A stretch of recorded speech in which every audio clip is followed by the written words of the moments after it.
গত রাতে আমি আমার এক পোস্টে বলেছিলাম যে আজ রাতেও আমার ফাইবার কাটা হয়েছে। দেখুন,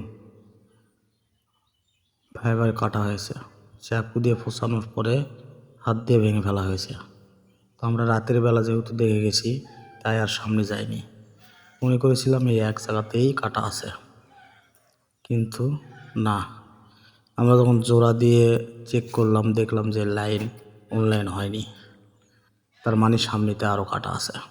একটু এগিয়ে গিয়েই দেখলাম যে আরও 3 জায়গায় কাটা, এক তারের মোট 4 জায়গায়। দেখুন কি প্রতিহিংসা, কি রাগ!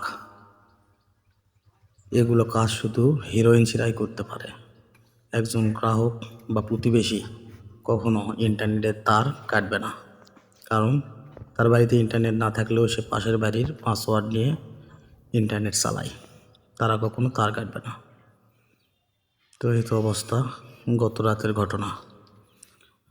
এক তারের 4 জায়গায় কাটা। তো চোরকে 80% চেনার পরেও কিছু বলা যাচ্ছে না, কারণ তারের ব্যবসা। আর আমি চাই না কোনো ঝামেলা হোক, কারোর সাথে খারাপ ব্যবহার করি। প্রচণ্ড রাগ হলেও তার চেয়ে বেশি ধৈর্য আছে মাথার ভিতরে, কারণ 12 বছর ধরে এই ব্যবসায় আছি। এর চাইতেও অনেক অনেক দূর সময় গেছে। প্রতিদিন 4-5 বার করে ফাইবার কাটা হয়েছে, কিন্তু ওই যে একটা কথাই আছে, চোরের ভয়ে কেউ বউ ন্যাংটা করে রাখে না।